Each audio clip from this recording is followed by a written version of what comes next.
అమ్మవారు అక్షర రూపంలో ఉంటుంది. అమ్మవారు ప్రతి బీజాక్షరంలో ఒక శక్తి ఉంటుందన్నమాట. ఈ శ్రీ విద్య ఎవరైతే తీసుకుంటారో వాళ్ళ యొక్క ప్రవర్తనలో కానీ వాళ్ళ యొక్క ముఖ వర్చస్సులో కానీ చాలా తేడా కనిపిస్తుంది మనకి.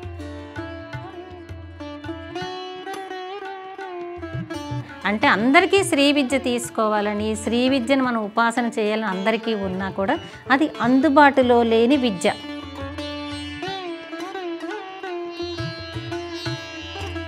అయితే ఈ ఒక మతానికి ఒక కులానికి సంబంధించిన విద్య కాదు ఇది.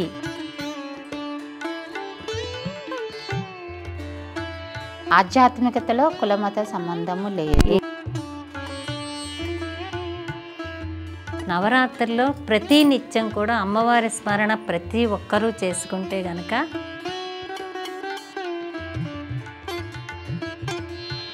సంవత్సరం అంతా నియమంగా లేకపోయినా ఈ 9 రోజుల యొక్క శక్తి కొంచెం ఎక్కువగా ఉంటుంది. అమ్మవారి శక్తి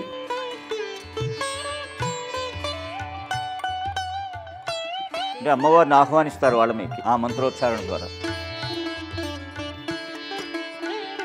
కదా. కలియుగంలో మనం యజ్ఞయాగాదులు ఎక్కువ చేయక్కర్లేదు.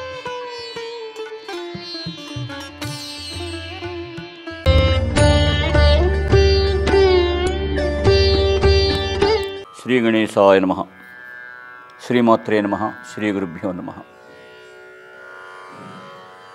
దుర్గే స్మృతా హరసి భీతిమశేషజంతో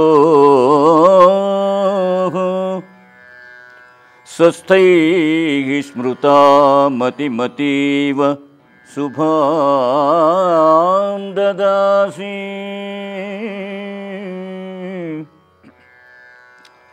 దారిద్ర్య దుఃఖ భయహారిణికా త్వదన్య సర్వోపకారకరణాయ సదార్ద్రచిత్తా.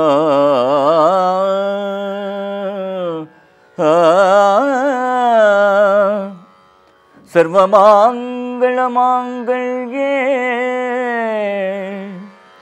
సర్వమంగళమాంగళ్యే శివే సర్వార్థసాధికే సర్వమంగళమాంగళ్యే శివే సర్వార్థసాధికే శరణ్యే త్రయంబకే దేవి గౌరీ నారాయణి నమోస్తుతే నమోస్తుతే.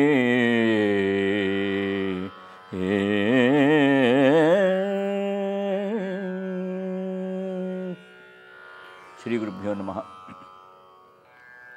ప్రేక్షకులందరికీ నమస్కారం. ఈరోజు ఒక అద్భుతమైనటువంటి ఆధ్యాత్మిక పీఠం ఇటు ఉత్తర ఆంధ్రప్రదేశ్లో విశాఖపట్నంలో, అలాగే తెలంగాణ ప్రాంతం అయినటువంటి హైదరాబాద్ మహానగరంలో మనం ఎన్నో కార్యక్రమాలను అనేక మాధ్యమాల ద్వారా చూస్తూ ఉంటాం. ఆ పీఠం యొక్క వ్యవస్థాపకులు, ప్రస్తుతం ఆ పీఠాన్ని వారి యొక్క భుజస్కంధాల మీద నడిపిస్తున్నటువంటి శ్రీమతి విజయ గారు, శ్రీమతి జయశ్రీ గారు, ఆ పీఠాన్ని గురించి రాబోతున్నటువంటి ఆధ్యాత్మిక చింతన ఎక్కువ ఇనుడింపజేసేటువంటి రోజులు ఏవైతే ఉన్నాయో, దసరా ఉత్సవ కార్యక్రమాలు, వినాయక చవితి అయ్యాక మనకు వచ్చేది 9 రోజులు, సుమారుగా కొన్ని ప్రాంతాల్లో 11 రోజులు జరిపేటువంటి దసరా శరన్నవరాత్రి ఉత్సవాలలో అనేకమైనటువంటి భక్తిరస కార్యక్రమాలు నిర్వహించేటువంటి ఎన్నో పీఠాలలో ప్రముఖ పీఠంగా మనందరికీ విదితమే. అటువంటి మహాకామేశ్వరి పీఠం గురించి, అక్కడ రాబోయే దసరా శరన్నవరాత్రి ఉత్సవాలలో జరిగేటువంటి వివిధ కార్యక్రమాల సరళీకృతం గురించి వారు చెప్పగా మనం తెలుసుకొని మనం కూడా పునీతులవుదాం. నమస్కారం అమ్మ. మా ప్రేక్షకులకు ముఖ్యంగా కామేశ్వరి పీఠం మామూలుగా ఛానల్స్లో చూసినా కూడా మీ ద్వారా ఈ యొక్క కార్యక్రమానికి మిమ్మల్ని ఇక్కడ భక్తి వన్ ద్వారా ఆహ్వానం జరిగింది కనుక ఈ మాధ్యమం ద్వారా మీరు మాకు ఆ యొక్క పీఠం యొక్క విశేషాలు తెలియజేస్తారని కోరుకుంటూ, అసలు ఈ పీఠం పుట్టుపూర్వోత్తరాలు ఏంటి, ఎప్పుడు పుట్టింది? మహానుభావులు, జగద్గురువులు, ఆదిశంకరులు పరంపరలో సాగుతున్నటువంటి పీఠమా? ఏ విధంగా ఇది మనకు జరిగింది అనేది తెలియజేయండి. శ్రీ గురుభ్యో నమః. మా గురువు గారు అయినటువంటి అయ్యన్న పంతులు గారు, వాళ్ళ గురువు గారు పరమేష్ఠి గురు కళ్యాణానంద భారతీ స్వామివారి చేత స్థాపించబడినటువంటి ఈ మహాకామేశ్వరి పీఠము మా నాన్నగారు గత 100 సంవత్సరాలుగా నిర్వహించారు. ఆ తరువాత మాకు అప్పచెప్పారు. మేము ఈ శిష్యులుగా ఉండి ఈ పీఠాన్ని నిర్వహిస్తున్నాము. ఇప్పుడు విశాఖపట్నంలో మహాకామేశ్వరి పీఠము చాలా ప్రసిద్ధి చెందినది. అయితే ఈ పీఠం యొక్క విశిష్టత ఏమంటే ప్రతిరోజు పూజలు, అభిషేకాలు, శ్రీచక్ర నవావరణార్చన, శ్రీచక్ర పూజలు నిర్వహిస్తాము. పౌర్ణమి నాడు విశేషంగా ప్రతీ నెల వచ్చేటువంటి పౌర్ణానికి విశేషమైన పూజలు నిర్వహిస్తాము. అది ఎలాగనంటే ఉదయం అఖండ రుద్రాభిషేకము, తర్వాత క్షీరాభిషేకము, కోటి కుంకుమార్చన, సాయంకాలము నవావరణార్చన, దశవిధ హారతులు. ప్రతీ నెల పౌర్ణమి నాడు విశేషమైన పూజలు జరుగుతాయి. అంటే ప్రతి నెల పౌర్ణమి నాడు జరిగేటువంటి కార్యక్రమం ఇది. మామూలుగా దైనందిన జీవితంలో ఇప్పుడు నేను ఒకసారి విశాఖపట్నం తటస్థపడి నేను వచ్చాను అనుకోండి. భక్తులు ఎవరైనా వచ్చినప్పుడు మీ పీఠానికి వస్తాం. ఆ రోజు ఒక కార్యక్రమంలో మేము పాల్గొనొచ్చా? చెయ్యొచ్చు. ప్రతిరోజు కార్యక్రమం ఉంటుందా? కేవలం పౌర్ణమి నాడే ఉంటాయా? అది నేను కేవలం పౌర్ణమి నాడే ఉంటాయి. అయితే భక్తుల యొక్క ఆవశ్యకతను గుర్తించి వారి యొక్క అవసరాలను బట్టి ఎవరైనా వచ్చి మేము ఈ పూజలు మాకు కావాలి అని అన్నప్పుడు మేము ఈ పీఠంలో నిర్వహిస్తాము. వాళ్ళకి మామూలుగా అమ్మవారికి దైనందిన కార్యక్రమాలు రోజు జరుగుతాయి. పౌర్ణమి విశేషమైన కార్యక్రమం జరుగుతుంది. అయితే పౌర్ణమి నాడు అందరూ పీఠం దగ్గరికి వస్తారు. పీఠంలో పూజలు నిర్వహిస్తాం. అయితే ఈ పీఠంలో ఈ పీఠానికి ఆద్యులు ఎవరమ్మా? అంటే ఇప్పుడు మీ నాన్నగారు పరంపర వచ్చింది, తర్వాత మీ పరంపరలో సాగుతున్నారు, నాన్నగారు కాలం చేసుకుంటారు. నాన్నగారి కంటే ముందు కొన్ని తరాల నుంచి వస్తుందన్నారు. కళ్యాణానంద భారతీ స్వామి వారు, కళ్యాణానంద భారతీ పరమేష్ఠి గురు గారు సుమారుగా ఎన్ని వసంతాలు జరుపుకుంది ఈ పీఠం? 118 సంవత్సరాలు అయ్యింది. ఆరంభం ఎక్కడమ్మా పీఠం? విశాఖపట్నం దగ్గర ఉండేటువంటి భీమిలి పట్నం ఉంది కదా, అందులోని అక్కడ కళ్యాణానంద భారతీ స్వామి వారు నివసించేవారు. అక్కడ స్థాపించే భీమిలి అది అక్కడ. ఈ విజయవాడలో నేను ఒక పెద్దల ఉపన్యాసంలో విన్నాను ఈ పీఠం గురించి. వారి పేరు వడ్లమాని వెంకటేశ్వరరావు. వడ్లమాని వెంకటేశ్వరరావు వారు పెద్ద రచయిత. వారి రచనలో కూడా ఈ యొక్క పీఠం గురించి ప్రస్తావన. వడ్లమాని వెంకటేశ్వరరావు గారు కూడా మా పీఠానికి వచ్చి మా నాన్నగారికి సహాయ సహకారాలన్నీ అందించి చేసేవారు. ఈ మన గురు పరంపరలో కూడా ఈ వడ్లమాని వెంకటేశ్వరరావు గారి దీక్షానాము సుఖానంద భారతీ స్వామి వారు. వారిని కూడా మేము గురు పరంపరలో గురువు గారిగా పూజిస్తాము అతన్ని కూడా. ఇప్పుడు కూడా వడ్లపాని వెంకటేశ్వరరావు గారు గుంటూరులో ఉన్నారు. వారిలాగే సమకాలీకుడు ఇంకో ఆయన కూడా మీ విజయవాడలో లోకనాథ శర్మ గారని, వారి గురించి నేను విన్నాను. శ్రీ విద్యోపాసకులు. బాగుంది. అతను కూడా మీరు గురు పూజా ఉత్సవాలు బాగా చేస్తున్నారు. అవి నేను చూశాను, స్వయంగా వీక్షించాను. నా అదృష్టం కొద్దీ నేను అక్కడ పాడడం జరిగింది ఒక సందర్భంలో. ఈ గురు పూజా ఉత్సవాల్లో పెద్దలు మన సామవేదం షణ్ముఖ శర్మ గారు, శారదాపీఠం స్వామి, ఇలాంటి మహనీయులందరికీ అత్యద్భుతమైన కార్యక్రమాల నిర్వహణ జరిగింది. ఇదా ఎన్ని సంవత్సరాలుగా గురు పూజలు నిర్వహిస్తున్నారు ఆ పీఠం? గత 25 సంవత్సరాలుగా మా నాన్నగారు నిర్వహించారు. తర్వాత కొంచెం కాలమానం ప్రకారం వయసు రీత్యా కొంచెం ఒక 5 సంవత్సరాలు అయింది. కార్యక్రమం గురు పూజా ఉత్సవం పీఠంలోనే నిర్వహిస్తున్నాము. పీఠంలో జరుగుతున్నాయి. జనావళిలో కాకుండా పీఠంలో నిర్వహిస్తాం. సుమారుగా పీఠంలో జరిగేటువంటి కార్యక్రమాలకి మీరు భక్తులకు ఇచ్చేటువంటి సేవా కార్యక్రమాల్లో ముఖ్యంగా చెప్పుకోవాల్సినవి ఏమిటి? భక్తులకి వారి యొక్క అంటే మా దగ్గరికి వచ్చేటువంటి భక్తులు ఒక సమస్య మీద వస్తారు. వాళ్ళకి ఏవో సమస్యలు ఉంటాయి, అనేక రకాలైన సమస్యలు ఉంటాయి. జాతకంలో ఉండేటువంటి సమస్యలు ఏవైతే ఉంటాయో దాని ప్రకారముగా వారికి పూజలు నిర్వహించి ఆశీర్వదించి పంపిస్తాము. ఇలాగా మా దగ్గరికి వచ్చిన భక్తులకి మా పీఠంలో పూజలు చేసుకుని వెళ్ళిన వారికి చాలా మంచి జరిగి వాళ్ళు సక్సెస్ఫుల్గా వాళ్ళ జీవితాన్ని సౌభాగ్యవంతంగా చేసుకుంటూ పెళ్ళిళ్ళు కాని వాళ్ళకి పెళ్ళిళ్ళు అయ్యి ఉద్యోగాలు వాళ్ళకి ఆరోగ్యపరంగా కూడా అనారోగ్యంతో ఉన్నవాళ్ళు వచ్చి ఆ పూజల్ని నిర్వహించుకుని ఆరోగ్యంగా ఉండేటువంటి మేము ఆరోగ్యంగా ఉన్నామమ్మా ఇప్పుడు మాకు బాగున్నది మనశ్శాంతిగా ఉన్నది అనేటువంటి. అంటే వివాహాలకు సంబంధించినటువంటి కార్యక్రమాలు వారికి ఏదైనా దోషాలు ఉంటే దోష నివారణ చేస్తాము. ఈ మధ్యకాలంలో చాలామంది మీకు తెలియందేం కాదు, ఎంతోమంది గురువులు ఉన్నారు, బయలుదేరుతున్నారు. నిజమైన గురువులు ఉన్నారు, కాస్త అటు ఇటు కాని గురువులు, మన పేర్లు చెప్పడం అది సందర్భం కాదు. కానీ కాలసర్పదోషం అనేటువంటి ఒక పాయింట్ మీద నేను మాట్లాడుతున్నాను. ఇప్పుడు కాలసర్పదోష నివారణ పూజలు కూడా మీ పీఠంలో జరుగుతున్నట్లుగా మీరు చేస్తున్నాము ముందు మాట్లాడినప్పుడు చెప్పారు. ఏమిటిదంటే కాలసర్పదోషం ప్రతి మనిషికి ఉంటుందా, లేకపోతే కొన్ని నక్షత్రాలకే ఉంటాయా? కొన్ని నక్షత్రాలకి అని కాదు, వారి యొక్క జాతకంలో వారు పుట్టిన సమయాన్ని బట్టి గ్రహమండలంలో ఏర్పడినటువంటి కాలసర్పదోషం ఎప్పుడైతే కొన్ని సందర్భాలలో గ్రహమండలంలో కాలసర్పదోషం అనేది ఏర్పడుతుంది. ఆ సమయంలో పుట్టిన వారికి జాతకంలో కాలసర్పదోషం ఉంటుంది, అది మట్టుకు ఉంటుంది. ఎందుకంటే ప్రతి నక్షత్రానికి ఉంటుందని మనం చెప్పలేము. వారు పుట్టిన సమయాన్ని బట్టి గ్రహస్థితిని బట్టి వారు పుట్టిన డేటు టైము దాన్ని బట్టి వారి యొక్క జాతకము రాస్తాం మేము. అచ్చా, మీరు జాతకాలు రాస్తారు? మేము జాతకం రాస్తాము, చెప్తాము. అంటే ఇప్పుడు భక్తులు ఎవరైనా ఇప్పుడు మీ దగ్గర జాతకం చెప్పించుకోవాలంటే వచ్చి చెప్పించుకోవాలా? వచ్చి చెప్పించుకోవచ్చు, లేదా ఫోన్ ద్వారా కూడా చెప్తే మీరు జాతకం చెప్తారు. సరే, చెప్పిన వాళ్ళకి ప్రగాఢమైన నమ్మకం ఎలా కుదురుస్తారు మీరు? అంటే మీ పీఠం ద్వారా మీరు ఇచ్చేటువంటి సందేశం ఏమిటి? నీకు ఈ నక్షత్రానికి, ఈ గ్రహానికి మీరు అన్నట్టు ఈ రాశికి దోషం ఉంది, బాగానే ఉంది, దాన్ని ఎలా మీరు నివృత్తి చేస్తారు? అంటే ఒక్కొక్క నక్షత్రానికి ఒక్కొక్క దోషం ఉంటుంది.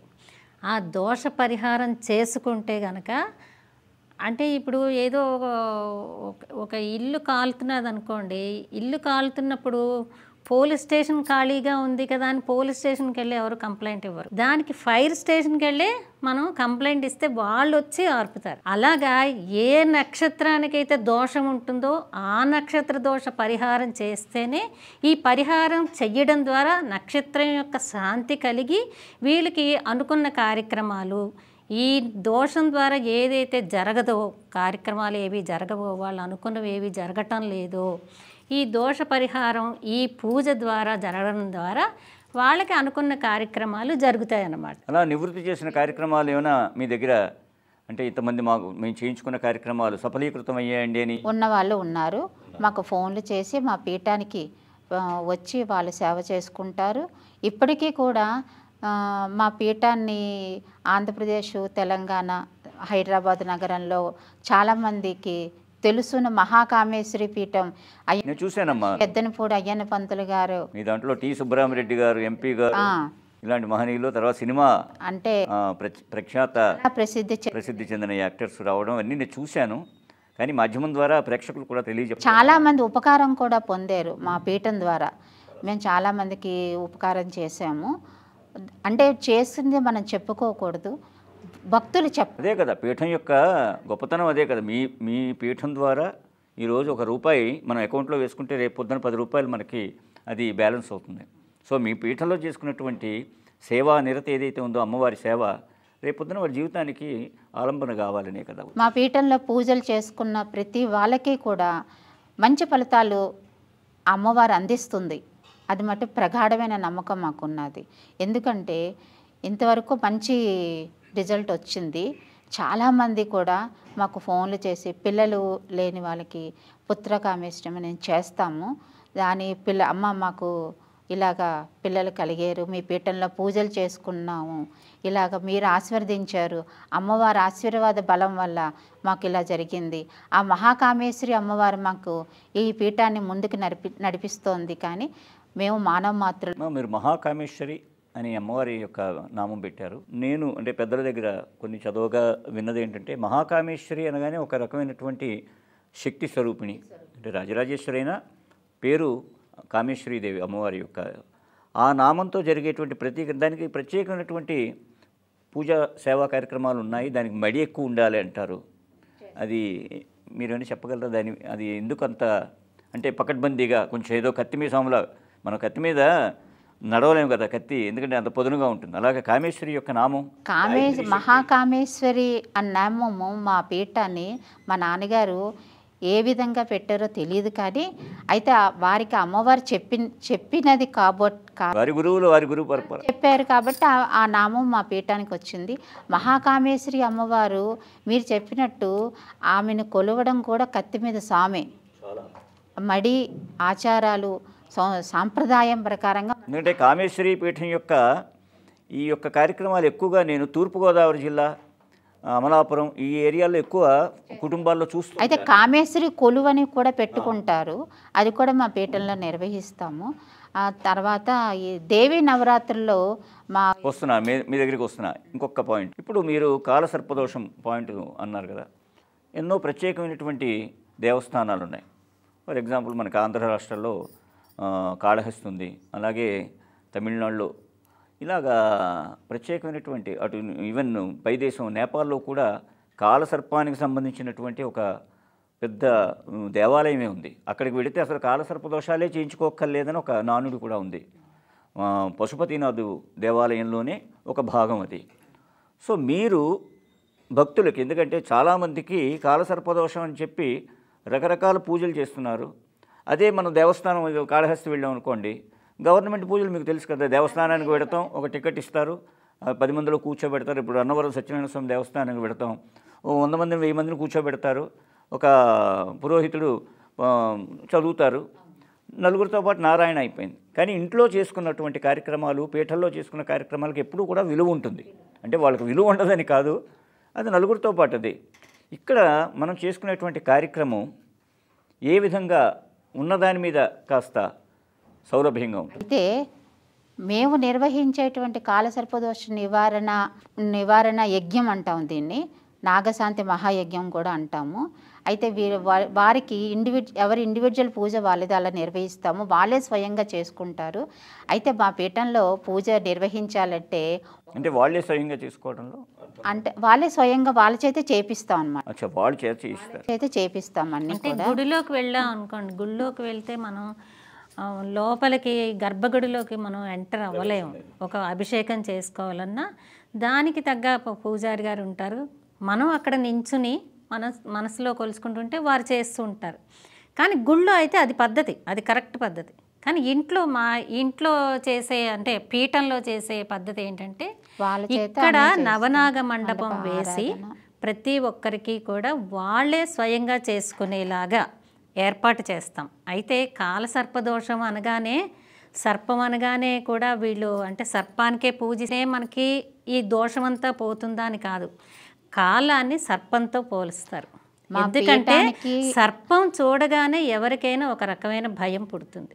అంటే జరిగిపోయిన కాలంలో అయ్యో జరిగిపోయిందని బాధపడతాం, జరగబోతున్నది కూడా మనం భయపడతాం, ఏం జరుగుతుందో ఏమో రేపొద్దుట. వర్తమాన కాలంలో కూడా ఎలా చేస్తామో ఏమో అనే సంశయాలు, ఈ 3 కలిపి కూడా ఒక సర్పంతో పోలుస్తారు. అంటే సర్పం ఎలా అయితే చూడగానే మనకి భయం కలుగుతుందో, కాలాన్ని చూసి మనం అలా భయపడతాం అన్నమాట.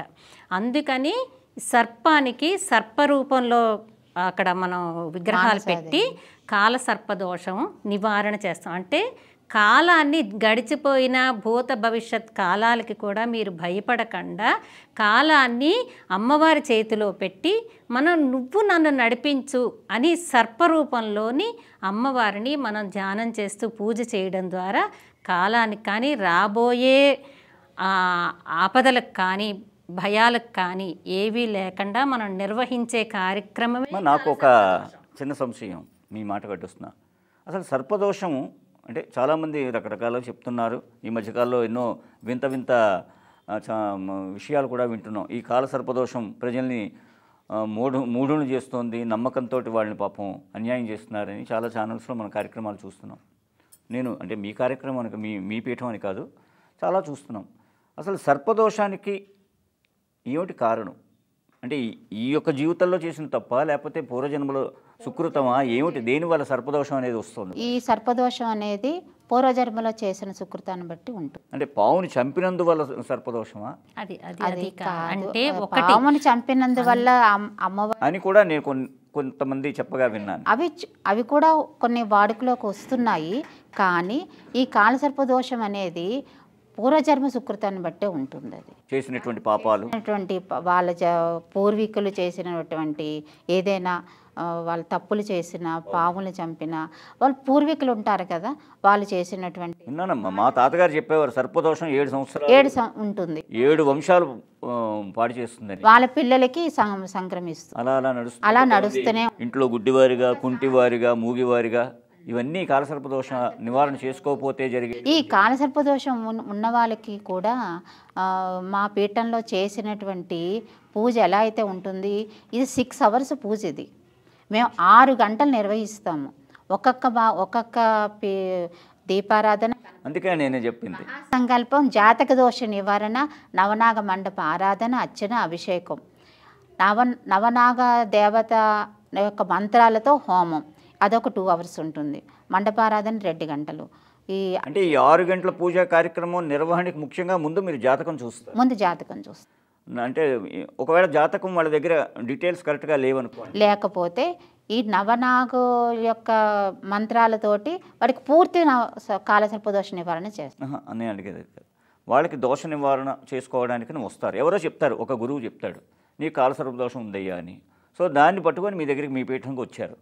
వారికి జాతకం చెప్పడానికి వారి దగ్గర డీటెయిల్స్ లేవు. కొంతమంది పూర్వం రాసుకునేవారు లేరు. వారి యొక్క సమస్యలను బట్టి ఏవైతే ఉంటాయో ఆ సమస్యలను బట్టి, సరే ఈ సమస్య మీకు ఉంది కాబట్టి ఈ మంత్రాలతోటి నవనాగులకి చేస్తాము. కానీ ముఖ్యంగా వాళ్ళకి ఏం చేస్తే, కొంతమందికి అయితే కొన్ని సమస్యలే ఉంటాయి, కొంతమందికి అన్ని సమస్యలు ఎక్కువగా ఉంటాయి. దాన్ని బట్టి ఈ నవనాగ మండపాన్ని యొక్క ఆరాధన కొంచెం ఎక్కువ చేయవలసి వస్తుంది. సో సుమారుగా 6 గంటల కార్యక్రమం. 6 గంటల కార్యక్రమం. ఇప్పుడు మామూలుగా ప్రభుత్వ దేవాలయాల్లో చేసేటువంటి ఎండోమెంట్స్ ద్వారా చేసేవి 2 గంటలు 3 గంటలు అయిపోతుంది. అలా కాదు. మా పీఠం యొక్క మహాకామేశ్వరి పీఠం యొక్క సాంప్రదాయం ఏంటంటే, మడి తడి ఆచారంతోటి ఈ ఇతరుల యొక్క మన బయట ఇంకేవైనా కాకుండా, బయట వాళ్ళతో సంబంధం లేకుండా పూర్తి మనస వాచ కర్మన ఈ మనసు పెట్టి ఎప్పుడైతే అక్కడ పూజ నిర్వహిస్తామో మహాకామేశ్వరికి అధిష్టాన దేవత మానసాదేవి. మాకు ఇప్పుడు నవనాగులకి, నాగదేవతకి అధిష్టాన దేవత మానసాదేవి. ఈ మానసాదేవికి ఎప్పుడైతే అభిషేకం చేస్తామో ఇంకా వాళ్ళకి పూర్తిగా కాలసర్పదోష నివారణ తొలగిపోతుంది. సరే, పూర్తిగా కాలసర్పదోష నివారణ పోగొట్టేస్తున్నారు మీరు, బాగానే ఉంది. అయితే నేను ఈ మధ్యకాలంలో విన్నది, మీ దగ్గర వనదుర్గా హోమం అని ఏదో చేస్తున్నారని విన్నాను.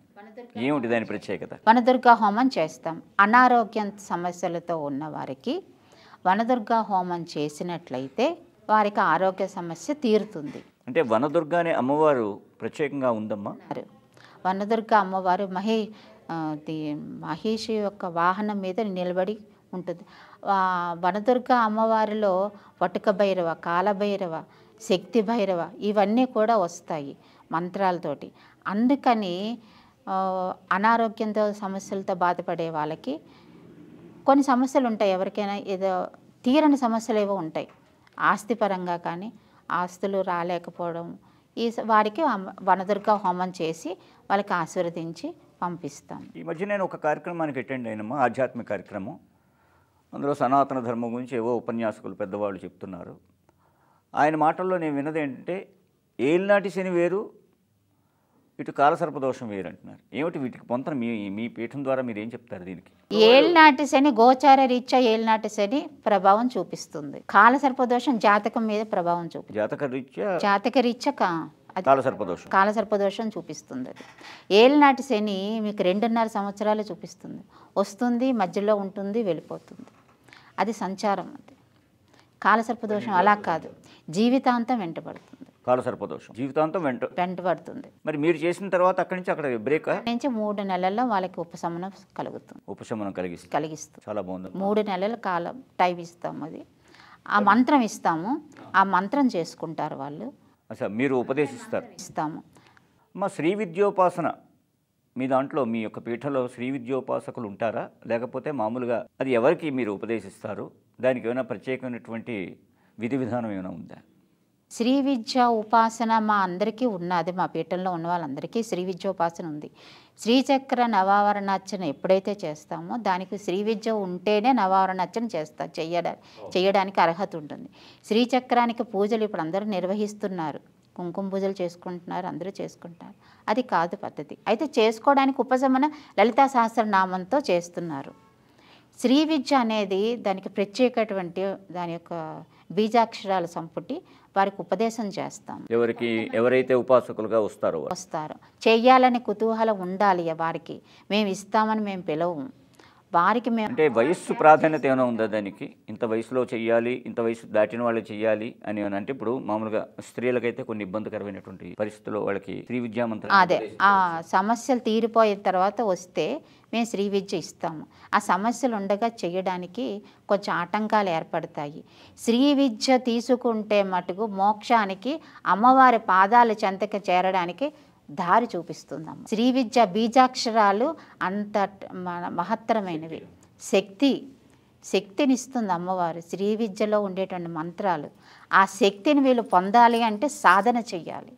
ఆ సాధన చేసిన తర్వాత ఈ వ్యవహారికంగా ఉండేటువంటి దారి వేరు, శ్రీ విద్య ఉపాసకులకి ఉండేటువంటి దారి వేరు. వారికి ఒక నియమాలు ఉంటాయి, ఆ నియమాలు పాటించాలి.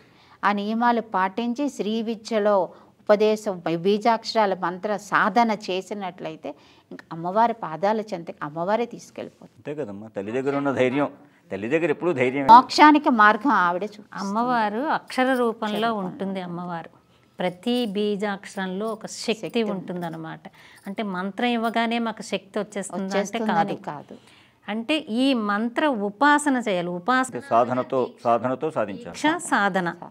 ఈ సాధన ఎవరైతే చేస్తారో, ఈ షోడశీ మంత్రాన్ని ఎవరైతే అనుష్ఠానం చేస్తారో, ఆ బీజాక్షర మంత్ర శక్తి వాళ్ళ లోపల వాళ్ళకి చైతన్యం కలిగి శక్తి ప్రజ్వలింపజేసి వాళ్ళకి మోక్షానికి దారి చూపే మార్గము శ్రీ విద్య.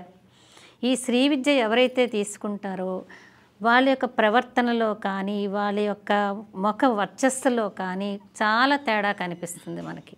అంటే వాళ్ళు ఎంత సాధన చేస్తుంటే వాళ్ళకి అభివృద్ధి పదంలో ముందుకు వెళ్తారు. భవబంధాల నుంచి వాళ్ళంతగా పట్టించుకోరు వాళ్ళు.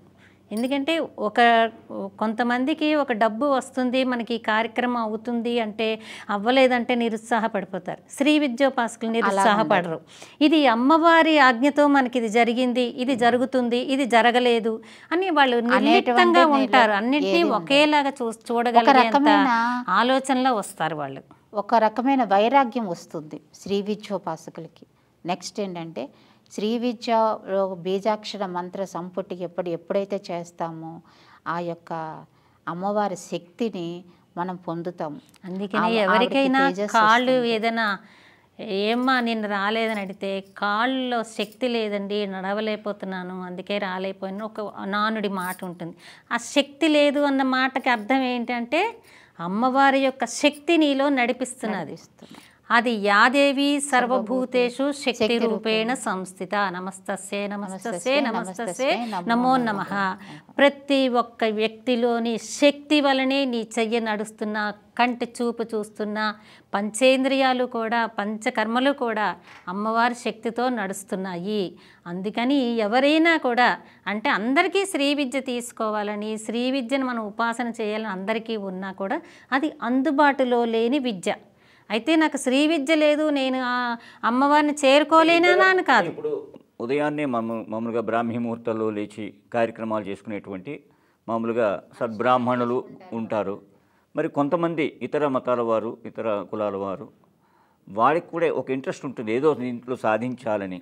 అయితే ఈ ఒక మతానికి ఒక కులానికి సంబంధించిన విద్య కాదు ఇది. అమ్మవారు అంటే అందరికీ అమ్మే. కొంతమందికి అమ్మాయి, కొంతమందికి అమ్మ.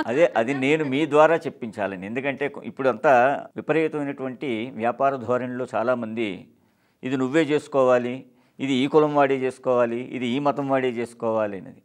అన్నం తినేది ఇప్పుడు నిన్న మనకి సందర్భం అవునో కాదు కానీ మొన్న తుఫాన్ వచ్చింది. విజయవాడలో పెద్ద మనిషి అంటున్నారు ఆయన, పులిహార పొట్లాలు అందరికీ ప్రభుత్వం పంచుతున్నప్పుడు కుల మత తారతమ్యాలు లేకుండా అందరూ తీసుకుంటున్నారు. ఒక ఆయన ఎవడో నాబోటి వాడు ఉంటాడు కదా, ఏదో మాట అనాలి కదా, ప్రభుత్వానికి ఏదో కాస్త చొరకలు తగిలించాలని. అంటే ఈవేళ తీసుకున్న ప్రభుత్వ పొట్లాలు అవి మీరు అన్ని కులాల వాళ్ళకి ఇస్తున్నారా?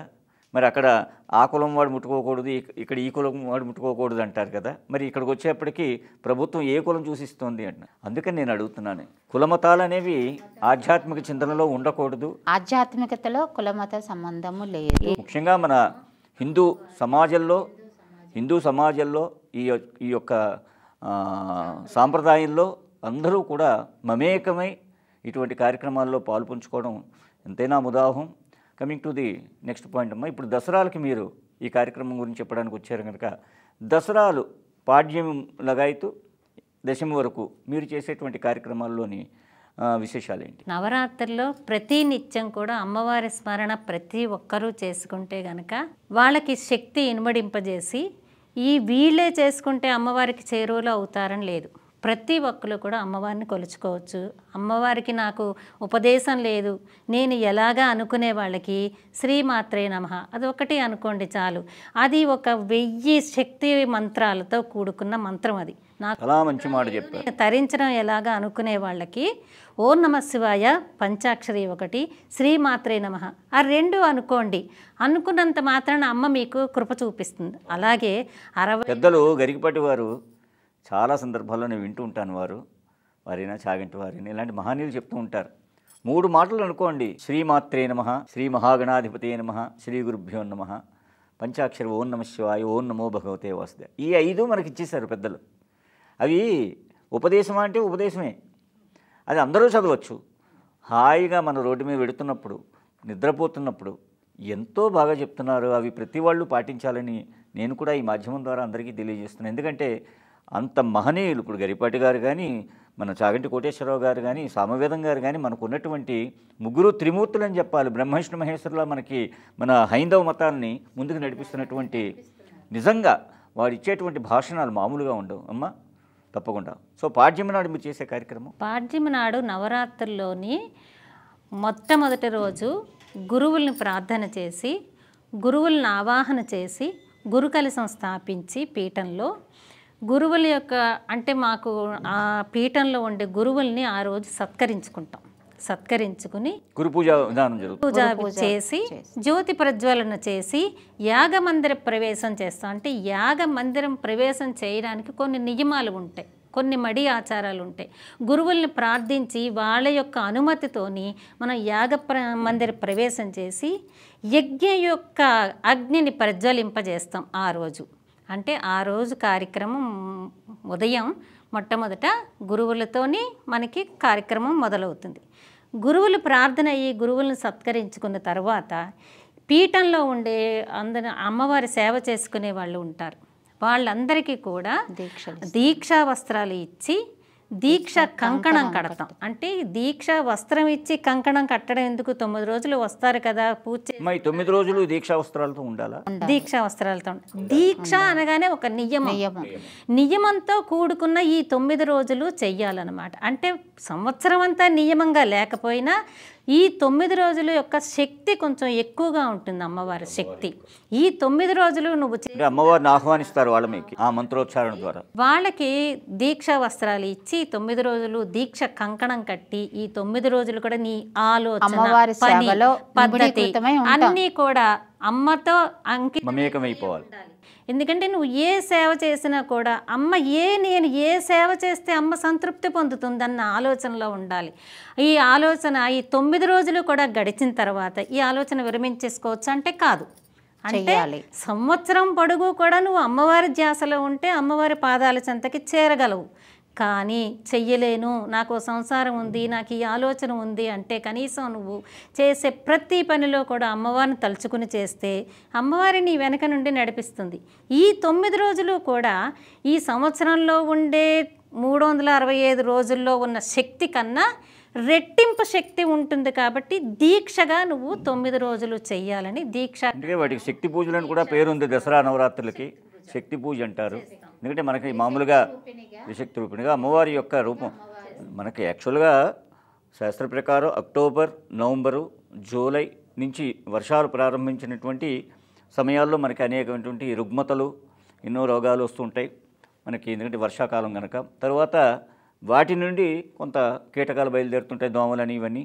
వాటి ద్వారా వచ్చేటువంటి ఈ యొక్క ఇవన్నీ పోగొట్టుకోవడానికే శక్తి వంచన లేకుండా శక్తి స్వరూపాన్ని మనం ప్రార్థన చేస్తుంటే కాస్త అంటే కొంచెం మిగతా వాటిని పక్కన పెట్టి, అలవాట్లన్నీ పక్కన పెట్టి అమ్మవారి ధ్యానంలో ఉంటే మనకి ఆయురారోగ్య ఐశ్వర్యాలు కలుగుతాయని మనకి మామూలుగా జగద్విదితం అది.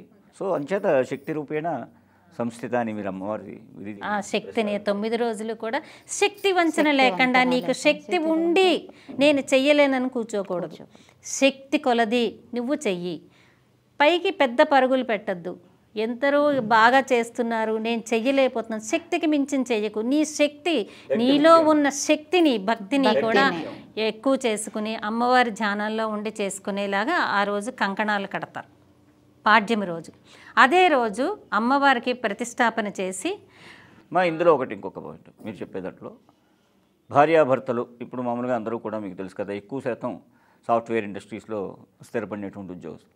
ఒకవేళ ఆ ఇంట్లో ఆయన కుదరలేదు, ఆవిడ కుదరలేదు, లేకపోతే ఆవిడ కూడా ఎంప్లాయీ అయింది, ఆవిడికి రాగల శక్తి లేకపోతే ఆయన ఒకళ్ళు రావచ్చా కుటుంబంలో? భార్యాభర్త కంపల్సరీగా మీ యొక్క పీఠంలో ఈ యొక్క ఇందాక చెప్పిన కాలసర్పదోష నివారణ యజ్ఞాన్ని కూర్చోవాలా? జాతక దోషం అనేది ఎవరి జాతకం వాళ్ళదే. ఇప్పుడు భార్యాభర్తలు కలిపి కూర్చొని చేసుకునే పూజ కూడా చేసుకుంటే అది రెట్టింపు అవుతుంది. కానీ ఒకళ్ళకి అవ్వలేదు, తప్పు లేదు. ఒకవేళ రాకపోయినా లేదు అంటే ఎవరి జాతకం వాళ్ళది. ఒకవేళ ఇరువురు రాకపోయినా మీకు మామూలుగా ఫోన్ చేసి వారి జాతకం, వాళ్ళ గోత్రనామాలతో వాళ్ళ జాతకంతో మేము చేస్తాం, చేసి వారి ప్రసాదాన్ని మీరు పంపిస్తాం అన్నమాట. అంటే రాలేని మంచంలో ఉన్న వాళ్ళకి, రాలేని సాధ్యనంతకు రావడం మంచిది. వచ్చి స్వయంగా చేసుకుంటే ఆనందం వేరు, వాళ్ళకి తృప్తిగా ఉంటుంది. అమ్మవారిని స్వయంగా చేసుకున్న తృప్తి వాళ్ళకు ఉంటుంది. సాధారణంగా రమ్మనే చెప్తారు. ఇప్పుడు దసరాలో ఉదయం మీకు ఈ కంకణ ధారణ అయ్యాక 9 రోజులు జరిగేటువంటి నిత్య ఆరాధన ఏమిటమ్మా? అంటే పాడ్యమి రోజు కంకణ ధారణ అయిన తర్వాత ఆ రోజు అమ్మవారికి కూడా ప్రతిరోజు కూడా 9 రోజులు కూడా అమ్మవారికి రుద్ర అభిషేకము, క్షీరాభిషేకం అయిన తర్వాత అమ్మవారికి నూతన వస్త్రాలు సమర్పించి అమ్మవారికి అలంకరణ చేసిన తర్వాత సువాసినులందరూ కూర్చొని కోటి కుంకుమార్చన చేస్తారు. కోటి కుంకుమార్చనలో లలిత పారాయణ చేస్తారు. రోజు కోటి కుంకుమార్చన రోజు నిత్యము ఉంటుంది. 9 రోజులు కోటి కుంకుమార్చన. దానికి సంబంధించిన సామగ్రి భక్తులు తెచ్చుకోవాలా, మీరు సప్లై? మేమే ఇస్తాము. అయితే భక్తులు ఎవరైనా కూడా అమ్మవారికి ఏది సమర్పించి వ్యక్తి రూపేణ వాళ్ళు ఇస్తే, క్షీరాభిషేకం చేస్తున్నాం అనుకోండి, 2 పాల ప్యాకెట్లు తెచ్చారనుకోండి, తృప్తి వాళ్ళకి. మేము ఇచ్చాము, అమ్మ మేము తెచ్చిన పాలతో అమ్మకి అభిషేకం అవుతున్నది తృప్తి వాళ్ళల్లో ఉంటే వాళ్ళు ఏది సమర్పించుకున్న పర్వాలేదు. నేను ఏది ఇవ్వలేను, అమ్మవారికి ధ్యానం చేసుకోగలను అన్న వాళ్ళకి కూడా వాళ్ళకి సేవకు రావచ్చు, వాళ్ళు కుంకుమార్చన చేసుకోవచ్చు. ఆ రోజు మధ్యాహ్నం కుంకుమార్చన అయిన తర్వాత సాయంత్రం కార్యక్రమంలో నవావరణ అర్చన ఉంటుంది, నవావరణ పూజ ఉంటుంది. అది శ్రీ విద్యోపాసకుల చేత నవావరణ అర్చన అవుతుందన్నమాట. శ్రీ విద్యంతో అంటే దానికి దశముద్రలు అవన్నీ ఉంటాయి అన్నమాట. అది కేవలం శ్రీ విద్య తీసుకున్న వాళ్ళకి తెలుస్తుంది, మిగతా వాళ్ళు చూడవచ్చు కానీ కూర్చోవడానికి అవకాశం లేదు. కానీ ఈ మంత్రాల్లో ఈ 9 రోజుల్లో జరిగే ఈ మంత్రాలు వినడం చేతనే వాళ్ళకి ఎన్నో కార్యక్రమాలు జరుగుతాయి, వాళ్ళలో భక్తి పెంపొందుతుంది. అందుకని వినడి చూసినా కూడా వాళ్ళకి ముక్తి కలుగుతుంది. దశవిధ హారతులు ఉంటాయి, అమ్మవారికి దశవిధ హారతులు ఇచ్చి స్వస్తి చెప్తాము. అంతే కదా, కలియుగంలో మనం యజ్ఞయాగాదులు ఎక్కువ చేయక్కర్లే, నారాయణ అంటే చాలు ముక్తినిస్తాట ఆ పరమేశ్వరుడు. అంచేత మీరన్నట్టు అద్భుతమైనటువంటి తర్వాతమ్మా ఇప్పుడు క్షీరాభిషేకం అయింది, ఈశ్వరుడికి అభిషేకం అయింది. దుర్గమ్మకి ఆ రోజు సాయంత్రం మీరు నవావరణ చేసేది దుర్గమ్మక? నవావరణ పూజ ఎవరికి? శ్రీచక్రానికి. శ్రీచక్రానికి. మేరుకి 9 ఆవరణలతో కూడుకున్న మంత్రం ఉంటుంది. అచ్చా, మహామేరుని మనం దుర్గమ్మగా కొలుస్తాం. అక్కడ రూపాలు ఏమైనా వేస్తారా? ఇక్కడ మామూలుగా ఇప్పుడు విజయవాడ కనకదుర్గమ్మ దేవాలయంలో రోజుకొక అవతారాన్ని మనకి చూపిస్తారు. అంటే మేము కూడా 9 రోజులు కూడా గాయత్రీదేవి, తర్వాత అన్నపూర్ణ, ఇలా 9 రోజులు కూడా 9 రకాల అవతారాలతో అమ్మవారిని ఒక విగ్రహం పెట్టి, అంటే శక్తి వేరు, శక్తికి ఇక్కడ మేరు శక్తి ఉంటుంది. అమ్మవారిని శక్తిని ఒక రూపంలోనే అమ్మవారిని ప్రతిష్ఠ చేసి ఆ అమ్మవారికి వివిధ రకాలైన అలంకారాలు ప్రతిరోజు చేసి అమ్మవారికి అన్నపూర్ణగా, గాయత్రిగా, సరస్వతిగా ఇలా రోజుకొక అలంకారం చేసి అమ్మవారికి పూజ చేస్తూ ఉంటాం అన్నమాట. ఇప్పుడు మహాష్టమి, మహానవమి, 3 రోజుల కార్యక్రమం ముఖ్యంగా ఉంటాయి కదా. దసరాలో లాస్ట్ 3 రోజులు అంటే మూల పూజలు అంటాం, సరస్వతీదేవి పూజ. వీటిల్లో ప్రత్యేకంగా భక్తులు ఏ పూజకి ఎక్కువ వస్తే మంచిది అంటారు? అంటే ఏ పూజనే మంచిదే ఈ 3 రోజుల్లో? అష్టమి నాడు మేము చండీ యాగంలో కొంతమంది పాల్గొంటారు. అష్టమి నవమి తిథుల్లో చండీ హోమం చేస్తే అది అఖండమైన ఫలితాన్ని ఇస్తుంది. ఎవరైతే చేసిన పారాయణ చూసినా వాళ్ళకి మా పీఠంలో వారి యొక్క శత్రు నాశనం కానీ, శత్రువులు వశం అవ్వడం కానీ జరుగుతుంది. అయితే ఈ చండీ హోమంలో పాల్గొన్న వాళ్ళకి మంచి జరుగుతుంది అని మాకు నమ్మకం. అష్టమి తిథి, నవమి తిథుల్లో చండీ హోమం చేస్తే అఖండమైన ఫలితం ఇస్తుంది అమ్మవారు. చండీ అంటేనే దునుమాడుతుంది అమ్మవారి యొక్క ఆ శక్తి రూపం అటువంటిది. యాదేవి సర్వభూతేషు. మా ప్రత్యంగిర మంత్రంతో మీరు ఒక కార్యక్రమం చేస్తున్నారని విన్నాను. అది దేనివల్ల, దేనికి చేస్తారు? ప్రత్యంగిర అనేది శత్రునాశిని. ప్రత్యంగిర అంటేనే శత్రునాశిని. ప్రత్యంగిర హోమం చెయ్యాలన్నా, ప్రత్యంగిర పూజ చెయ్యాలన్నా కూడా దానికి వేరే ఒక ఉపాసకులని ఉంటారు. ఆ ఉపాసకులు వస్తారు. ఈ మధ్యన ఆ ప్రత్యంగిర మంత్రాన్ని మనం టీవీలో చాలామంది వినిపిస్తున్నారు. అది ఎంతవరకు సమంజసం? అంటే టీవీలో, యూట్యూబుల్లో చూసి మనం మంత్రాన్ని ఒక గురువు లేకుండా ఆ మంత్రాన్ని అనుష్ఠానం చేస్తే అది ఒక అక్షరం తప్పైనా, ఒక దీర్ఘం తప్పైనా కూడా అది బెడిసి కొడతాయి. ఉదాత్త అనుదాత్తాలతో చేయవలసిన గురువుల ద్వారానే ఒక మంత్ర ఉపదేశం తీసుకోవాలి. నీకు ఎప్పుడైతే మంత్ర ఉపదేశం తీసుకోవాలనే ఒక ఉత్సుకత ఉంటుందో అమ్మవారే నీకు గురువుని చూపిస్తుంది. ప్రతి వాళ్ళు చేయడానికి అవకాశం ఉండదండి. వారి యొక్క సమస్యను బట్టి ఉత్సుకత ఉంటుంది ప్రజల్లో. ఏంటంటే ఇది నేనే చేసుకోగలను అని ఒక ఆ శక్తిని అమ్మవారి చెయ్యకూడదు, అలా చెయ్యకూడదు. ప్రత్యంగిర చాలా చేసేసాము మనకి ఇంకా బాధ లేదు అని అనుకోవడానికి వీలు లేదు. ఎందుకంటే ప్రతిదీ కూడా త్రిశక్తి రూపిణి లలితా పరమేశ్వరిని, ఆ చండీ దేవతని కొలిచినట్లయితే మీకు ప్రత్యంగిర చెయ్యక్కర్లేదు. వీటిలో భాగంగా మీకు ప్రతిరోజు సూర్య భగవానుడి యొక్క సేవ జరుగుతుంది. ప్రతిరోజు దానికంటూ ప్రత్యేక ఋత్వికులు వస్తారండి. సూర్యోపేట నుంచి వస్తారు. ఎక్కడ? ఏ ఊరు వారు? గరివిడి నుంచి అండి. గరివిడి సూర్య సదనం పెద్దది ఉంది, సూర్యపీఠం ఉంది. సూర్యపీఠ నుంచి సూర్యోపాసకులు వస్తారు. వాళ్ళు అంటే అరసవెల్లి దగ్గర గరివిడి దగ్గర వాళ్ళు ప్రతినిత్యం కూడా సూర్య నమస్కారాలు చేస్తూ సూర్యోపాసన చేస్తారు. సూర్య యంత్రం వేస్తారు. యంత్రం వేసి యంత్రంలో సూర్య భగవాన్ని ఆవాహన చేసి సూర్య నమస్కారాలు చేసి అక్కడ ఉండే అందరి భక్తులకు కూడా ఆ తీర్థాన్ని ఇస్తారు. ఆ తీర్థం సేవించినంత మాత్రం చేతనే అనారోగ్య సమస్యలన్నీ పోయి ఆరోగ్యంగా ఉంటారు. సప్తాశ్వరధమారూఢం ప్రచండం కశ్యపాత్మజం శ్వేతపద్మధనం దేవం తం సూర్యం ప్రణమామ్యం అంటేనే ఆ భగవంతుడు మనకి ఎంతో ఆయురారోగ్య ఐశ్వర్యాలు ఇస్తాడు సూర్య భగవానుడు మీరు అన్నట్టు. తర్వాత ఇప్పుడు మీ పూజల్లో నేను ఒక ఆధ్యాత్మికవేత్త ద్వారా విన్నది, నవావరణ పూజ ముఖ్యంగా అంటే నవమి నాడు పూజ. నవావరణ పూజ అయ్యాక నవమి నాడు అమ్మవారికి ఒక ప్రత్యేకమైనటువంటి కార్యక్రమం నిర్వహిస్తారని వారు చెప్పగా విన్నాను. నవమి రోజు ప్రత్యేకంగా కార్యక్రమం. నవమి అంటే కామేశ్వరి దేవికి ప్రీతికరమైన రోజు అన్నమాట.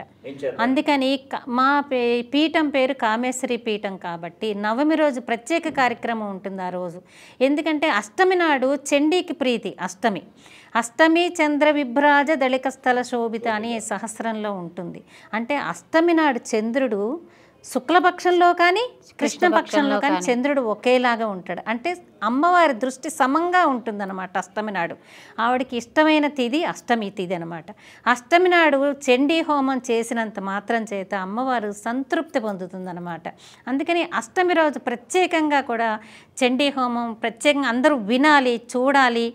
చూసినంత మాత్రం చేత వాళ్ళకి శక్తి బాగా ఉంటుందన్నమాట. అలాగే నవమి కూడా అమ్మవారికి ప్రీతికరమైన రోజు. అయితే నవమి రోజు కామేశ్వరి పీఠానికి కామేశ్వరి దేవతతో కూడుకున్న తిథి కాబట్టి నవమి రోజు ప్రత్యేక కార్యక్రమం ఉంటుంది పీఠంలో. అది ఎలాగుంటుందంటే కామేశ్వరీదేవికి ప్రత్యేకమైన నైవేద్యం ఉంటుంది, చలివిడి చేస్తాం అన్నమాట ఆ రోజు. చలివిడి అంటే అమ్మవారికి ప్రీతి అన్నమాట కామేశ్వరీదేవికి.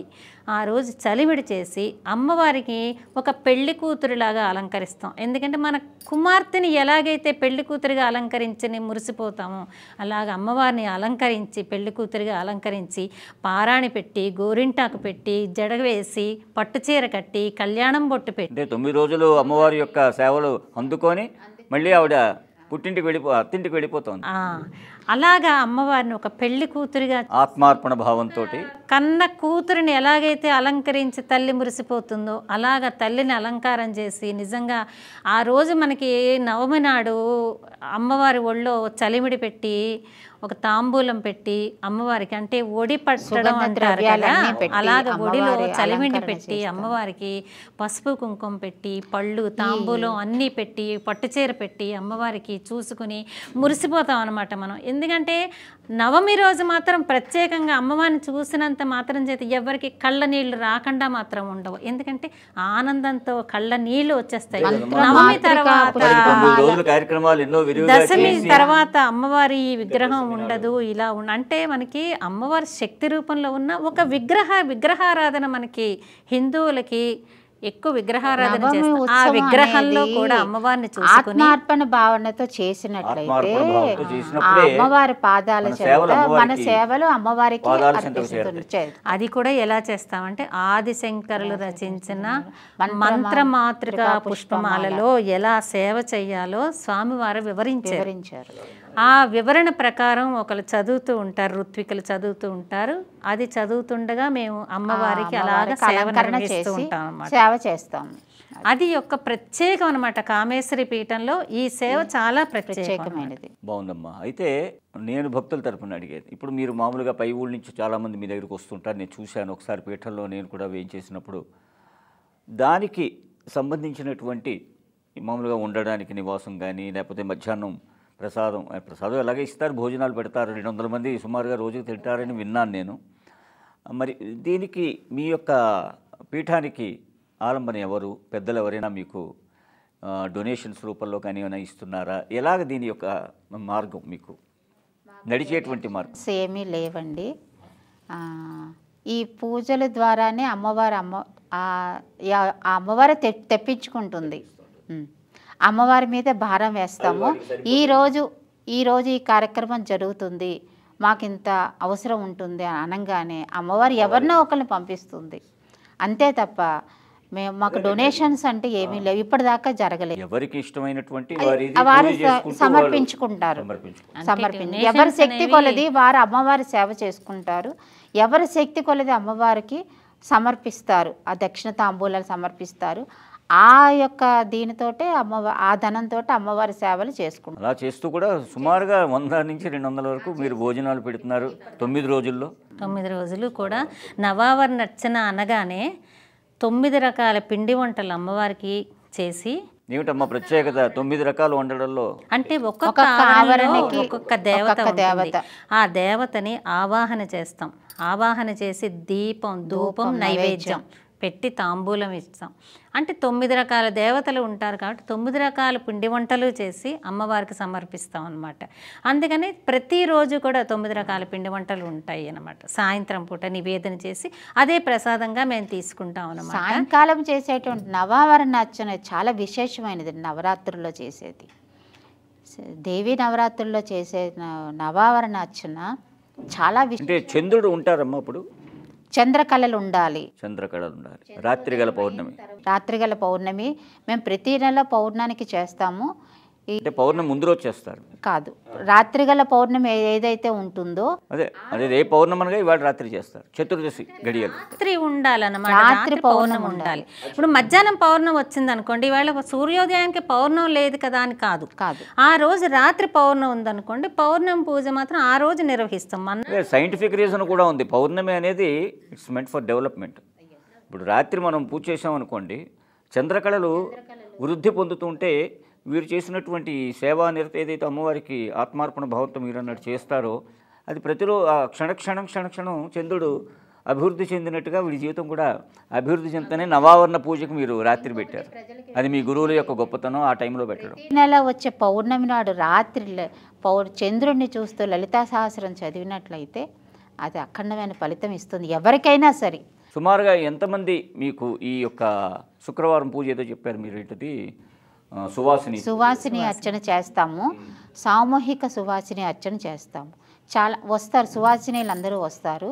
వచ్చిన వాళ్ళందరికీ కూడా వారికి తాంబూలాలు, చీర జాకెట్టు సత్కారం, వచ్చిన వాళ్ళందరినీ కూర్చోబెట్టి వారిని అమ్మవారిగా భావించి వారికి పూజ నిర్వహిస్తాము. వాళ్ళ చేత కోటి కుంకుమార్చన నిర్వహిస్తాము. వాళ్ళందరినీ కూర్చోబెట్టి సువాసిని అర్చన చేస్తాము. ఎంతమంది వచ్చినా సరే మా పీఠంలో అంతమందికి ప్రసాదం వెళుతుంది. చూశానమ్మా మీ పీఠం సుమారుగా ఇది లేదు అన్న మాట లేదండి. నేను చూశాను, నేను స్వయంగా నేను కూడా వచ్చాను. ఆ పీఠంలో ఇంచుమించు ఒక 2000 మంది సుమారుగా పట్టేటువంటి ప్రదేశం, ఆ హాలు, ఆ తర్వాత మీ యొక్క యాగశాల అన్నీ చూశాను.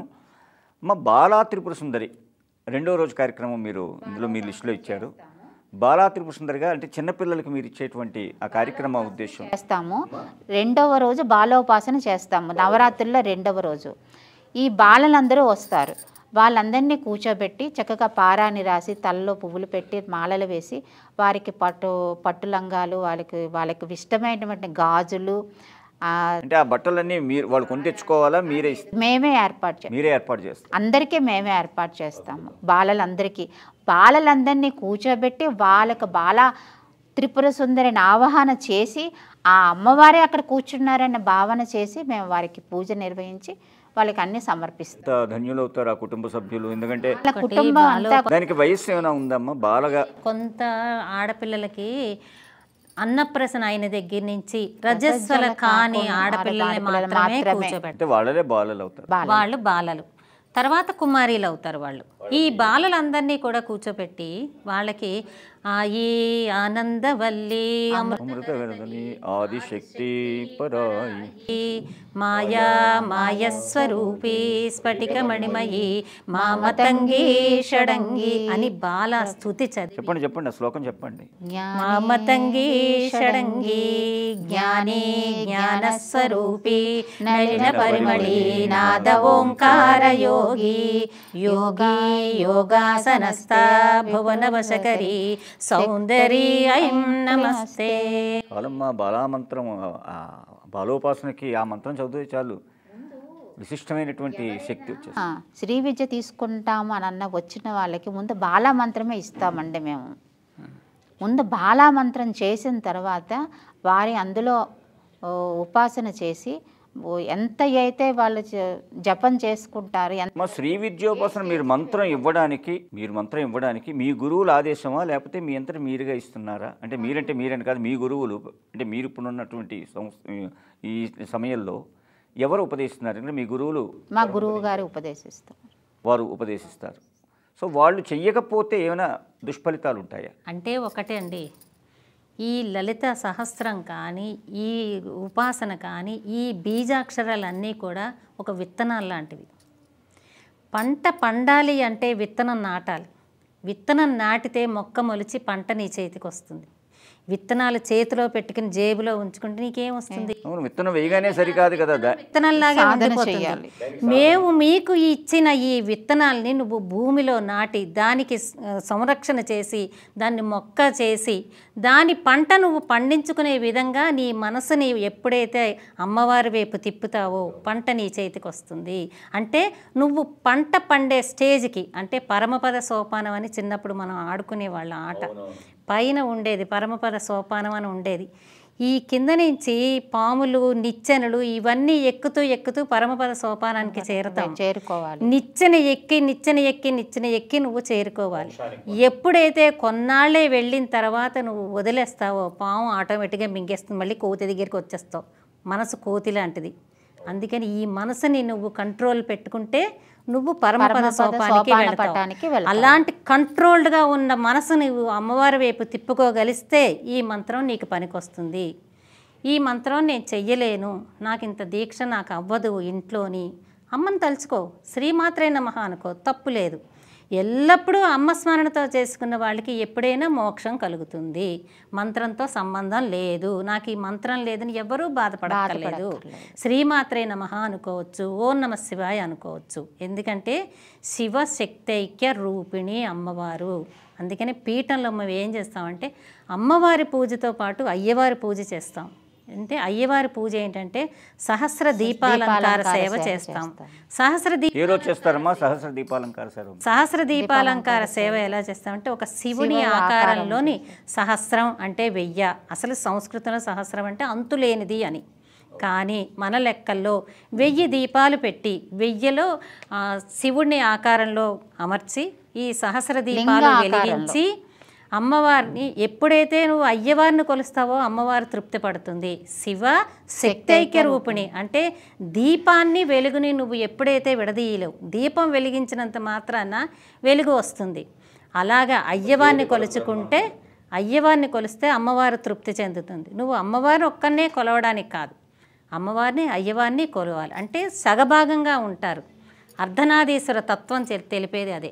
అందుకని మేము ఏం అయ్యవారిని కొలిస్తే అమ్మవారు సంతోషిస్తుంది. సహస్ర దీపాలంకార సేవ, సహస్ర లింగార్చన, సహస్ర కలశాభిషేకము ఇవన్నీ కూడా శివుడికి మేము నిర్వహిస్తూ ఉంటాం అన్నమాట. ఈ 9 రోజుల్లో కూడా జరిగే కార్యక్రమంలో శివుడికి కూడా చేస్తూ ఉంటాం అన్నమాట మేము. సో దశమి నాడు పర్టికులర్గా మీరు చేసాక అమ్మవారిని మామూలుగా మీరు ఊరేగిస్తారని విన్నాను. అంటే విశాఖపట్నం ఆ పరిసర ప్రాంతాల్లో ఊరేగిస్తారు. పెందుర్తి ఏరియాలో మీ పీఠం ఉందన్నారు కదా. ఈ కార్యక్రమానికి అందరూ పాల్గొనవచ్చా? అంటే తిరువీధి ఉత్సవం. తిరు అంటే శ్రీ అని, తిరువీధి శ్రీ వీధి అంటే అమ్మవారు ఎక్కడైతే ఉందో, శ్రీ అంటే శుభం, శుభకరం, మంగళం. ఈ వీధులన్నిట్లో అమ్మవారు ఎక్కడైతే ఉందో ఆ వీధులన్నీ కూడా పునీతం చెందుతాయి అన్నమాట. నేను వెళ్ళలేకపోతున్నాను, మంచాన పడ్డాను, అమ్మవారిని చూడడానికి వెళ్ళలేకపోతున్నాను అన్న వాళ్ళకి అమ్మవారు నేనే వస్తున్నాను రా నీ దగ్గరికి అని ప్రతి వీధిలో ప్రతి ఇంటి ముందు కూడా అమ్మవారే వస్తుందన్నమాట. వాళ్ళ ఇంటికి వస్తుంది అంటే వాళ్ళ గుమ్మంలోంచి వెళుతూ ఉంటుంది. కనీసం గుమ్మంలోకైనా వచ్చి దండం పెట్టుకునే భాగ్యాన్ని కూడా కలిగిస్తాం అన్నమాట ఈ కామేశ్వరి పీఠం ద్వారా. దాన్ని తిరువీధి ఉత్సవము అంటారనమాట. శివాయ విష్ణు రూపాయ శివరూపాయ విష్ణవే. బాగుంది, చాలా బాగా చెప్పారు. మీ యొక్క దసరాలో అమ్మవారికి అంటే శక్తి స్వరూపిణి ఆ శ్రీమాత యొక్క గొప్పతనం అంతా చెప్పారు. దశమి నాడు శ్రీ నారాయణమూర్తి యొక్క విశిష్టత ఏమిటి ఈ దసరాలో? అంటే దశమి నాడు మేము ఏం చేస్తామంటే చక్ర స్నానం ఉంటుంది. చక్ర స్నానం ఉంటుంది. దశమి చక్ర స్నానం చేయిస్తాము. ఎప్పుడు మాది దశమి నాడు విజయదశమి నాడు. విజయదశమి నాడు శమీ పూజ, పూర్ణావతి, చక్ర స్నానం అమ్మవారికి నిర్వహిస్తాము. అక్కడ చక్ర పూర్ణాహుతిలో మేమేమి తెచ్చుకోవాలమ్మా కార్యక్రమాన్ని? మీరేమీ తేక్కర్లేదు, మేమే అన్నీ ఏర్పాటు చేస్తాము. అంటే పూజలో మేము పాల్గొనాలంటే దానికి తగినటువంటి పారితోషికం ఎంతో కొంత పారితోషము ఇస్తే మేము అన్నీ మా పీఠంలో అన్నీ సమృద్ధిగా ఉంటాయి. పూజా సామాగ్రి అంతా ఉంటుంది. ఎవ్వరికి దేనికి ఏది ఉండదు. అమ్మవారికి ఏది లోటు రాదు. అమ్మవారికి ఎప్పుడూ లోటు ఉంది. ఆవిడకే లోటు అంటే జగత్తే లోటు. మేము చేసేటువంటి సేవలో అంటున్నా, మేము చేసేటువంటి సేవలో ఏది లోటు లేకుండా చక్రస్నానం చేసిన తర్వాత అమ్మవారికి కొత్త బట్టలు కట్టి కూర్చుండబెట్టి మంగళహారతి ఇచ్చి రోజు సాంస్కృతిక కార్యక్రమాలు జరుగుతాయి. వీటిలో అంటే ఇలా అంటున్నాను మరోలా అనుకోకండి, చాలామంది పీఠాలు పెడుతున్నారు. పీఠం లోపల అమ్మవారి పూజ అవుతూ ఉంటుంది, బయట ఏదో ఒక సినిమాకు పాటలకు సంబంధించిన కార్యక్రమాలు నిర్వహిస్తుంటారు. ఇలాంటివా? లేకపోతే కళాకారులు ఎంతోమంది హరికథలు చెప్పేవారు, తంబురా కథలు చెప్పేవారు, భజనలు చేసేటువంటి మహానుభావులు ఎంతోమంది ఉన్నారు. ఇలాంటి కార్యక్రమాలు నిర్వహిస్తారా? సంగీత కచేరీలు? అమ్మవారికి సేవ సాయంత్రం పూట సాంస్కృతిక కార్యక్రమాలు నిర్వహిస్తాము. అంటే ఎవరైనా నృత్యం అంటే క్లాసికల్ డ్యాన్సు, క్లాసికల్ సంబంధించిన సంగీత పరంగా ఉండే కార్యక్రమాలే నిర్వహిస్తాం. దాన్ని దర్బార్ సేవ అంటాం. అమ్మవారికి పౌళింపు సేవ అన్నీ ఉంటాయి. దర్బారు సేవ చేసిన తర్వాత సంగీత కార్యక్రమం జరిగిన తర్వాత అమ్మవారికి ఊంజల సేవ ఉంటుంది. దానితో ఆ రోజు కార్యక్రమం పరిపూర్ణం అవుతుంది అన్నమాట. సో ఏకాదశి నాడు చేసేటువంటి వెంకటేశ్వర కళ్యాణం చేస్తారని విన్నాను. ఏమిటి దాని ప్రత్యేకత? కళ్యాణ వెంకటేశ్వర స్వామి శ్రీదేవి భూదేవి సమేత కళ్యాణం నిర్వహిస్తాం ఆ రోజు నాడు, ఏకాదశి నాడు.